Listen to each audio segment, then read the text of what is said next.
শেখ হাসিনা তো গত 17 বছর যেভাবে নির্যাতন নিষ্ঠুরতা চালিয়েছে দেশের জনগণের উপর, বিরোধী মতের উপর, তার মতের বাইরে গেলেই সে নির্যাতন নিষ্ঠুরতা চালিয়েছে। এটা অবশ্যই ন্যাক্কারজনক। আসলে এই 5 আগস্ট না হইলে আমরা বুঝতে পারতাম না যে একটা ফেসিস্ট কতটা ভয়ঙ্করভাবে ফেসিস্ট হইতে পারে। শেখ হাসিনা এরকম কোনো জিনিস নাই, মানে যা স্বৈরাচার হওয়ার জন্য যা যা করণীয় সে তা করছে। আর্মি আছে, পুলিশ আছে, ওদের একমাত্র দায়িত্ব জনগণদের প্রোটেকশন দেওয়া। আর সেই কাজটা যদি তারা করতে না পারে তাহলে তো তারা আমাদের কাছ থেকে লয়্যালটি আশা করতে পারে না। আমরা একটু চিন্তা ভাবনার ভিতরে আছি, আসলে জিনিসটা কোন দিকে যাবে, কোন দিকে মন নিচ্ছে, এটা কিন্তু বলা বাহুল্য।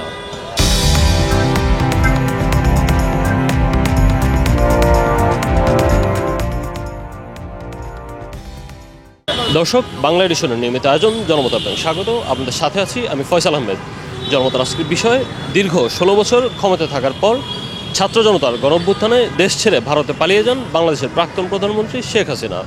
কিন্তু শেষ মুহূর্তে ক্ষমতায় থাকার জন্য ছাত্র জনতার উপরে সরাসরি বোমা ফেলার নির্দেশ দেন তিনি। পৃথিবীতে এমন ইতিহাস নজিরবিহীন, যেখানে সরকার জনগণের নিরাপত্তার বদলে মেরে ফেলার আদেশ দেয়। সাধারণ মানুষ এই বিষয়টিকে কীভাবে দেখছে চলুন জানা যাক। এই 5 আগস্ট না হইলে আমরা বুঝতে পারতাম না যে একটা ফেসিস্ট কতটা ভয়ঙ্করভাবে ফেসিস্ট হইতে পারে।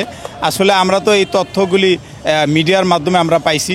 তো আমরা আগামীতে আসলে বিশেষ করে জেনজিরা যেই 24-এর যে আন্দোলনের মাধ্যমে এই দেশটার পরিবর্তন করছে, আমরা কায়মন বাক্যে আল্লাহর কাছে শুকরিয়া আদায় করি, তাদের জন্য দোয়া করি, এবং কি আগামীতে তারা যেভাবে পরিবর্তনের একটা পথ আমাদেরকে তৈরি করে দিছে, বাংলাদেশের মানুষ নিশ্চয়ই এটা দেখবে। কারণ এই যে ঢাকা বিশ্ববিদ্যালয় এবং জাকসু নির্বাচনে যেভাবে একটা ছাত্র জনতা একটা পরিবর্তনের হাওয়া বইছে নতুন, এই পরিবর্তন হাওয়াটা এটা চলমান থাকবে আমাদের বিশ্বাস আর কি। একজন সরকার হিসেবে কখনো এটা তো করতে পারে না উনি।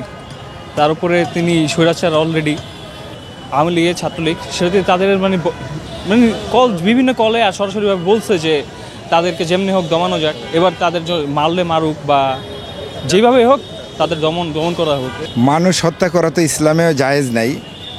তো সরাসরি কোনো মানুষের উপরে আঘাত করা, হত্যা করা, এটা কোনোভাবেই জনগণের কাম্য নয়, কোনো সরকারের উপরেই জনগণের কাম্য নয়। এটা কখনো হতে পারে না এবং এটা সঠিক সিদ্ধান্ত নয়।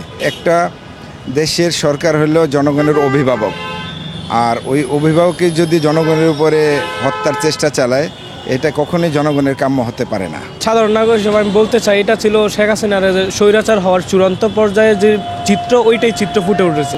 শেখ হাসিনা এরকম কোনো জিনিস নাই, মানে যা স্বৈরাচার হওয়ার জন্য যা যা করণীয় সে তা করছে।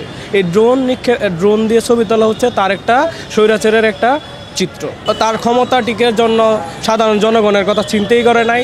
ছাত্রছাত্রী সহ সকল সাধারণ জনগণকে সে হত্যা করার জন্য যা যা পরিকল্পনা করছে, সেটা অবশ্যই একটা স্বৈরাচারী চিন্তা বা মনোভাব তার মধ্যে ছিল ক্ষমতা টিকায় থাকার জন্য, যা কিনা মানে আমাদের সাথে আমরা কখনো এটা সাপোর্ট করি না। যে কোনো সরকারে আসুক, আমি চাই না কোনো সরকারই শেখ হাসিনার মতো স্বৈরাচার হোক। দেশের যে নির্বাহী ভাগ আছে, আর্মি আছে, পুলিশ আছে, ওদের একমাত্র দায়িত্ব জনগণদের প্রোটেকশন দেওয়া। আর সেই কাজটা যদি তারা করতে না পারে তাহলে তো তারা আমাদের কাছ থেকে লয়্যালটি আশা করতে পারে না। আমরা তো সেরকম লয়্যালটি দেখাইতে পারবো না। যদি তারা আমাদের একমাত্র নিরাপত্তা দিতে পারে, তারা আমাদের কাছ থেকে লয়্যালটি আশা করতে পারবে, আর তারা আমাদের কাছ থেকে দেশপ্রেম আশা করতে পারবে। মাত্র 30% টাকায় জমির মালিক হয়ে নতুন বাংলাদেশের গড়ে তোলার স্বপ্ন দেখা বাংলা বসতি। এটা শুধু দেশের প্রধানমন্ত্রী না, এটা দেশের যদি যে কোনো জনগণের আসলে এরকম ধরনের যদি কথাবার্তা যদি মেসেজ করে থাকে, আসলে এটা কোনো দেশের জন্য আর কিছু মানুষের জন্য কোনোভাবে এটা ভালো কিছু বই আনবে না। পরবর্তীতে যারা আসবে বা বর্তমান যারা মানে চাচ্ছে যে আমরা দেশ চালাবো, তাদের এরকম নীতি জ্ঞান থাকলে আসলে আমরা চাই না যে দেশটা এভাবে এরকম মানুষের কাছে পড়ুক বা এরকম মানুষ আমাদের দেশ চালাক, এরকম আমরা আমাদের কখনো আশা করি না আর কি। মূলত কিন্তু সময়ই বলে দিবে। আমরা সময়ের অপেক্ষায় আছি, আমরা নির্বাচনের অপেক্ষায় আছি, কোন দিকে মোড়টা নিচ্ছে। মানে বর্তমান যে পরিস্থিতি একটু আশঙ্কনীয় আমরা আছি, আমরা একটু চিন্তা ভাবনার ভিতরে আছি, আসলে জিনিসটা কোন দিকে যাবে, কোন দিকে মোড় নিচ্ছে, এটা কিন্তু বলা বাহুল্য। শেখ হাসিনা তো গত 17 বছর যেভাবে নির্যাতন নিষ্ঠুরতা চালিয়েছে দেশের জনগণের উপর, বিরোধী মতের উপর, তার মতের বাইরে গেলেই সে নির্যাতন নিষ্ঠুরতা চালিয়েছে। এটা অবশ্যই ন্যাক্কারজনক। এবং সর্বশেষ মুহূর্তে যখন সে দেখেছে যে এই জনতা, ছাত্র জনতা সবাই রাস্তায় নেমে এসেছে, তখন তাদেরকে সর্বস্তরে দমন করার জন্য সে হচ্ছে কীভাবে খুঁজে যত উপায় তার কাছে ছিল সে সমস্ত উপায় কাজে লাগিয়েছে। সর্বশেষ সমস্ত বাহিনীকে কাজে লাগিয়েছে, সে বোমা নিক্ষেপ করেছে, তার সমস্ত মন্ত্রী পরিষদগুলোকে কাজে লাগিয়েছে। এবং যেটা আসল প্রেক্ষাপটে আমরা দেখতে পেয়েছি, এর এত কিছু করেও সে বাঁচতে পারেনি আসলে। সে মূলত হচ্ছে কি যে তার পতন নির্ধারিত ছিল, সকল স্বৈরাচারের পতন নির্ধারিত থাকে সারা বছর, ইতিহাস থেকে আমরা এটাই জানতে পারি। এবং সে তার সকল চেষ্টাকে উপেক্ষা করে সে এই দেশের জনগণের কাছে, বাংলাদেশের জনগণের কাছে পরাজিত হয়েছে এবং এই অঞ্চলে, এই দেশে আর সে কখনো স্থান পাবে না, আমরা এটাই আশা করি। দিস ইজ দ্য রিজন যে তাকে বয়কট করা হয়েছে বা তাকে তার গদি থেকে সরানো হয়েছে। সো ওইটা যদি করে থাকে অবশ্যই সে অন্যায় করতেছে। অ্যান্ড এরকম মন মানসিকতা নিয়ে সে ডেফিনেটলি একটা মানুষ রাষ্ট্রপ্রধান হয়েও সে দেশ চালাইতে পারবে না।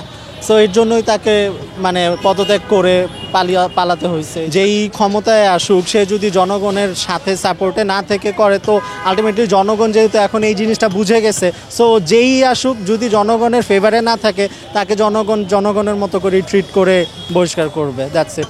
ছাত্র ও জনতার গণ অভ্যুত্থানের মাধ্যমে স্বৈরাচার মুক্ত একটা ফ্যাসিস্ট হাসিনা যে চলে গেছে, এই আজকে এখন স্বাধীনভাবে চলাচল করতে পারতেছি। তারপর হচ্ছে বিভিন্ন জায়গায় আমরা যাচ্ছি, নিজের একটা বাক স্বাধীনতা চলে আসছে। এখন দরকার হচ্ছে একটা নির্বাচিত সরকার। আমরা চিরে দ্রুত অন্তর্বর্তী সরকারের প্রধান উপদেষ্টা ডক্টর মোহাম্মদ ইউনূস, ওনাকে বলতে চাই দ্রুত উনি হচ্ছে নির্বাচনের ব্যবস্থা করে জনগণের ক্ষমতা জনগণের কাছে হস্তান্তর করার জন্য। বর্তমান পরিস্থিতি এখন ভালো না। বর্তমান পরিস্থিতি যেভাবে চলতেছে সেভাবে রাষ্ট্র চলে না। রাষ্ট্র চলতে গেলে জনগণ কী চায়? জনগণ চায় একবারে নিরাপত্তা। বর্তমানে কোনো নিরাপত্তা নাই। বর্তমানে যে চলতেছে, ছাত্র রাজনীতি বলেন, আওয়ামী লীগের বলেন, বিএনপি বলেন, কোনো পার্টিগত না। আমাদের দেশ কীভাবে সুন্দরভাবে সুষ্ঠুভাবে চলবে সেটা নিয়ে এই কাজ করা উচিত।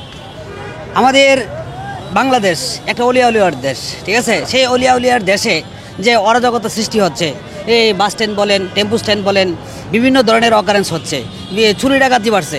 আগে এরকম ছিল না। আমরা তো এটুকু চাই না, আমরা চাই একটু সুখ, সবাই যেন একত্রিতভাবে দল মত নির্বিশেষে,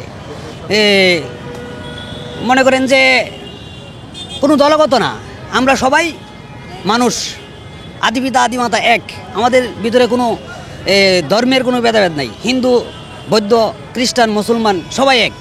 আমরা একই সৃষ্টিকর্তার মানুষ। তাহলে আমাদের ভিতরে এত অহংকার, হিংসা, ভেদাভেদ কেন থাকবে? আমরা এইটুকুই চাই যেন সুষ্ঠুভাবে দেশ চলে এবং দেশের নায়ক হিসেবে যে আসুক, যে কোনো দলই আসুক, দল মত নির্বিশেষে যে কেউ আসুক, যাতে এ রাষ্ট্রের উন্নতি করতে পারে। দর্শক, আজ এ পর্যন্তই। কাল শুনবো আপনার মত। দেখা হবে অন্য কোনো পথে। জানাবেন আপনার মতামত।